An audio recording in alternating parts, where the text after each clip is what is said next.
তাই দেখছি যে যখনই কখনো বিপদ আপদ আসছে, তখন আসমান গরম হয়ে গেছে, জমিন গরম হয়ে গেছে, বাতাস গরম হয়ে গেছে, আকাশ গরম হয়ে গেছে, আল্লাহ তাআলা গুসা হয়ে গেছে। এইভাবে অবমাননা হয়ে যারা আমাকে দুশ্মন অযথাই দুশ্মনী করছে সত্যের বিরুদ্ধে, তাদেরকে আল্লাহ তাআলা আসমান থেকে ধ্বংস করে দিয়েছে। সেইভাবেই আপনাদের জয় হবে ইনশাআল্লাহ। তাই আমরা যে যে ইলেকশন ঘোষণা করা হয়েছে, নির্বাচন ঘোষণা করা হয়েছে, সেই নির্বাচনকে আমরা স্বাগত জানাই এবং এই নির্বাচনে আমরা অংশগ্রহণ করবো ইনশাআল্লাহ তাআলা। 300 আসন থেকে আমরা নির্বাচনে লড়াই করব। আমরা সত্যের বার্তা দেব, সত্যের আজান দেব, সত্যের আহ্বান আদায় করব। যদি আল্লাহ তাআলা চান তার বন্ধুর ওসিলায় তবে পথ হবে, ওষুধে কান্দাকান্দি হবে, তার ভিতর দিয়ে রাতে পরে বিজয় আসবে। এটা আমার ধারণা। যদি চান, আর যদি না চান তাহলে ধৈর্য ধরবো, আমরা অপেক্ষা করবো, কারণ ধৈর্যধারীদের জন্য আল্লাহ তাআলা উপযুক্ত পুরস্কার দান করবেন আল্লাহ পাক নিজ হাতে। আমরা ধৈর্যধারীদের দল, আমরা ওই ক্ষমতার জন্য আমরা আল্লাহ দুশ্মনের সাথে আঘাত করি না, বা সার দুনিয়ার কোন শক্তির কাছেও আমরা ভিক্ষা মাগি না। আমরা আল্লাহ তাআলার বন্ধুর কদম ধরে আল্লাহর রহমতের ভরসা করে আছি। আমরা নিশ্চিত আল্লাহর বন্ধু ছিলাম, যে মহান কেবলাগান হুজুর মিশন নিয়ে আসছে, সেই মিশনের ঝান্ডা আকাশে বাতাসে আল্লাহ তাআলা উড়াই দিবেন। আল্লাহ সেই শক্তি আজকে সমস্ত আমার দয়াল আর পরিবর্তন করার জন্য পরিস্থিতি তৈরি হবে। পরিস্থিতি তৈরি হবে, ভূমিকম্প নড়াচড়া দিবে, আকাশ থেকে আগুনের বৃষ্টি আসবে, মানুষের ধাক্কা ধাক্কা হবে, তার ভিতরে পরিস্থিতি তৈরি হবে। তাই আপনার দৃঢ়তার সাথে ঐক্যবদ্ধভাবে গোলাপকে জয়যুক্ত করার জন্য সর্বতভাবে প্রয়াস করা। যদি গোলাপফুল বিজয়ী হয় তবে মনে করবেন আল্লাহ তাআলার রহমত আছে, আমরা রক্ষা পাইলাম। আর যদি আমাদের ধৈর্য ধরতে হয় তাহলে বুঝে নিবেন যে কপালে কিছু আছে। আল্লাহ তাআলার তরফ থেকে নির্ধারিত সিদ্ধান্ত অনুযায়ী কাজ হবে এবং সেই সিদ্ধান্ত আল্লাহ গ্রহণ করে আল্লাহর বন্ধুর সাথে কথা বলে, আল্লাহর বন্ধুকে অবগত করে আল্লাহ তাআলা সেই সিদ্ধান্ত গ্রহণ করে রাখছে। কি করবেন না করবেন সেই সিদ্ধান্ত আল্লাহ তাআলার আশ্রয় হয়ে আসে এবং শুধু আমরা আমাদের কাজ করব সত্যস্বীরা এবং ধৈর্যধারীরা, ইমানদাররা ইমানদারদের নির্মোহ একটি আলোকিত জনগোষ্ঠী, যারা আল্লাহর বন্ধু মহব্বত পাগল, যারা রসুল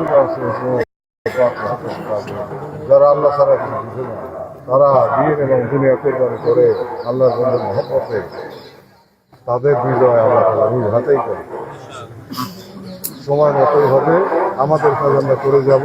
এই নির্বাচন যদি আল্লাহ চান তাহলে পরিস্থিতি হবে এবং তার মধ্যে রাতের পার্টি তার কর্তব্যকর্ম ইসলামের ইতিহাসে যে ঐতিহাসিক কর্তব্যকর্ম, সেই কর্তব্যকর্ম বাস্তবায়ন করবে মদিনার বাজারে প্রকৃত ইসলামী সিয়াসত যেখানে সমস্ত মানুষ আল্লাহর হুকুম বাস্তবায়িত হবে, যেখানে নাফসে মুতমাইন্না হয়ে নাফসে রুহেরা এবং নাফসে মহাব্বতের জগতে আল্লাহর ইশক মহব্বতের হয়ে যাবে। যেখানে গেলে দুনিয়া অবশিষ্ট থাকে না, সেখানে গেলে হিংসা বিদ্বেষ থাকে না, ভিতরে করে মিষ্টি কথা আর ভিতরে প্রতিশোধ নেওয়ার নিয়ত রাখা, বা হত্যাকাণ্ড চালানো, মানুষকে হত্যা করা, শিক্ষা দেওয়া, অথবা সেই ধর্ম করে চক্রান্ত করা এবং মুসলমানদের স্বার্থ বিরোধী, মুসলমানদের দুশ্মনদের সাথে আঘাত করা এবং তাদের দ্বারা ব্যক্তিগত আক্রমণ করা, এটা নিতান্তই আহাম্মকি। এই পথে আমরা যাই না, আমরা যাব। তবে আমাদেরকে নিয়ে বেশি নড়াচড়া করা ঠিক হবে না, কারণ তাহলে আল্লাহ উৎসাহ হবে এই জাকের পার্টি কথাটার মুখে তাম বিজনেস আসবেই। কারণ এখানে সেই মদিনা মুনাওয়ারা যে প্রেমের ঢেউ, এই মহব্বতের ঢেউ, পবিত্রতার ঢেউ, সেই তৌহিদের ঢেউ, রিসালাতের ঢেউ, রহমতের ঢেউ, ভিলায়েতের দরিয়া দিয়া, সেটা আমাদের স্পর্শ করবে এবং দেশবাসীকে স্পর্শ করবে, মানুষ তখন সত্য উপলব্ধি করবে, তখন মানুষ পবিত্র হয়ে যাবে এবং প্রকৃত অর্থে তাকুয়া অর্জন করবে, মুত্তাকি হবে। প্রকৃত অর্থে তাদের ভিতরে তাকুয়া আসবে, ভয় আসবে, কম্পন আসবে, আল্লাহর দিদারের আশা আগ্রহ তাদের জাগ্রত হবে। দুনিয়াবি ফাহেসা কর্মকাণ্ড থেকে সে নিজের থেকে বিরত হয়ে যাবে। তা না হইলে মানুষ যদি পরিবর্তন না হয় তাহলে আল্লাহর রহমত আসবে না। মানুষের পরিবর্তন প্রয়োজন, মানুষের সোনার মানুষ হওয়া প্রয়োজন। তাই আগামী খাজা রজনী থেকে, খাজা দিবস থেকে, আগামী সোমবার থেকে মহান মালিকের কদম মোবারক বুকে জড়িয়ে ধরে মহামহিয়ান গরিয়ান আল্লাহ তাআলার রহমতের উপর ভরসা করে নমিনেশন দিতে শুরু করব এবং বিভাগ অনুযায়ী আমি আপনাদেরকে বনানী দরবারে ডাকবো। বিভাগ ওয়ারি আমি আপনাদেরকে ডাকবো এবং সেখানে মূল দল এবং সহযোগী সংগঠনের নেতাকর্মীগণ উপস্থিত হবেন। আপনাদের এবং প্রার্থীরাও সকলে উপস্থিত হবেন। একই সঙ্গে আপনারা বিভিন্ন দল থেকে যে প্রার্থীরা আপনাদের যার যার নির্বাচনী এলাকায় দাঁড়াইছে তাদেরও যেসব জোট, যেসব দল তাদের প্রার্থী দিছে সেই তালিকা নিয়ে আপনারা হাজির হবেন। সবাই তালিকা নিয়ে আসবেন। যেরকম বিএনপি নেতৃত্বাধীন জোট, যেমন এনসিপি নেতৃত্বাধীন জোট, যেরকম জামাত নেতৃত্বাধীন জোট, 8 দলীয় জোট, তারা যেসব প্রার্থী দিছে সেই প্রার্থীদের তালিকা আমার কাছে নিয়ে আসবেন। সবাই নিয়ে আসবেন এবং তাদের ছবিও নিয়ে আসবেন, তাদের বায়োডাটাও পারলে নিয়ে আসবেন। আর সেগুলি সামনে রেখে আপনাদের সাথে আলোচনা করে এবং বিভাগের এবং জেলার নেতৃবৃন্দের সাথে পরামর্শ করে মূল দল এবং সহযোগী সংগঠনের সকল নেতৃবৃন্দের সাথে পরামর্শ করে আমরা নমিনেশন দিব, আমরা মনোনয়ন দান করব আগামী খাজা দিবস থেকে। আপনারা জোহরের নামাজ সকলে আদায় করবেন এবং জোহরের নামাজ আদায় করে তারপরে আমার সাথে সাক্ষাৎকারে বসবেন। এরপরে আমি আপনাদের সাথে আলোচনা করে বাবার কদম মোবারককে জড়িয়ে ধরে আল্লাহর রহমতের উপর ভরসা করে আমি নমিনেশন দিব। যদি ভাগ্যে থাকে কেবলাজান হুজুর যদি আল্লাহর কাছে চান, অথবা আল্লাহ যদি তার বন্ধুর খাতিরে আমাদেরকে রাজনগর দিতে চান, সেই পরিস্থিতি আল্লাহ সৃষ্টি করবে। তবে জাকের পার্টির বিজয় যদি না গে আর 2 দিন পরে জাকের পার্টির বিজয় হবেই হবে, কারণ সব জায়গার থেকে দুর্গন্ধ আসতেছে, শুধুমাত্র জাকের পার্টির কাছ থেকে আসতেছে মদিনাওয়ালার মহব্বতের খুশবু, মানবতার খুশবু, প্রেমের খুশবু, ঐক্যের খুশবু এবং ইসলামের শাশ্বত মহিমময় সেই প্রদীপ্ত সিরাজ মুনিরা সেই আলো আমাদেরকে স্পর্শ করতেছে, আপনাদের মাধ্যমে বিকশিত হচ্ছে। আরো হবে সামনে, দেশের জন্য অনেক কিছু করার আছে, মুসলিম জাহানের জন্য আমাদের অনেক গোলামি রয়ে গেছে। তাই আমার প্রাণপ্রিয় নেতৃবৃন্দ, জাকের পার্টিকে বিজয়ী করার জন্য সর্বশক্তি দিয়ে আপনারা কাজ চালিয়ে যাবেন এবং বিশ্ব ইসলামী সম্মেলনী আমাদের মহাসমাবেশ, এইটাই আমাদের মহাসমাবেশ।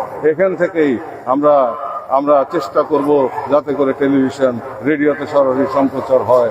এখান থেকে যা বলা তা আমরা দেশবাসীর উদ্দেশ্যে বলে দিব।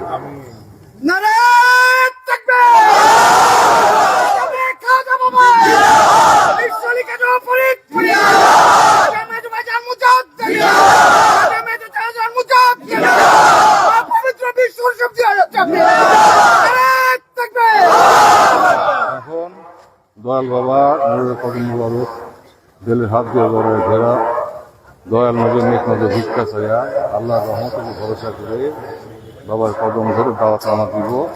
আজকে দাওয়াত নামা দেওয়ার দিন, এই পবিত্র স্থানে বাদ জমা, সবচেয়ে পবিত্রতম দিন সপ্তাহের মধ্যে মুসলমানদের জন্য সাপ্তাহিক ঈদ। আমরা যারা মুসলিম আমাদের জন্য সাপ্তাহিক ঈদ, এই ঈদের দিনে গরিবের ঈদের দিন, এই ঈদের দিনে আমরা এই ঈদের আনন্দ নিয়ে আমরা বাবার কদম ধরে এখন আমি আপনাদের হাতে দাওয়াত তুলে দিচ্ছি।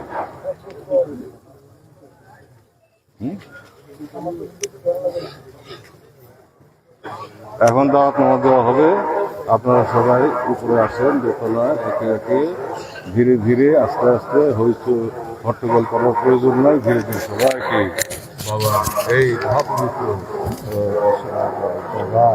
এই আপনারা মাথা আমিন আমিন সুন্নাহ আমিন ওয়া আখিরু দাওয়ানা আনিল হামদুলিল্লাহি রাব্বিল আলামিন। আসসালামু আলাইকুম ওয়া রাহমাতুল্লাহি। কাম, ক্রোধ, লোভ, মোহ, মনোমাৎসর্য, হিংসা,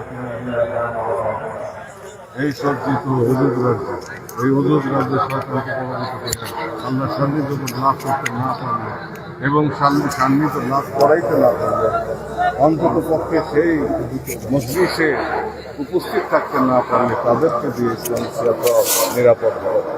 তখন আল্লাহর কাছে বিচ্ছিন্নতার কারণে, খোদাই শক্তি হাতে না থাকার কারণে, চন্দ্র দ্বিখণ্ডিত করার ক্ষমতা না থাকার কারণে, দুরিয়া দ্বিখণ্ডিত করার ক্ষমতা না থাকার কারণে বাধ্য হয়ে তখন ইসলামের স্বার্থে, মুসলমানদের স্বার্থে ওই ইসলামের সঙ্গে কাজ হচ্ছে। এটা আল্লাহ পছন্দ করেন না, এটা আল্লাহ নবীর শিক্ষা না, বলি আল্লাহদের পথ।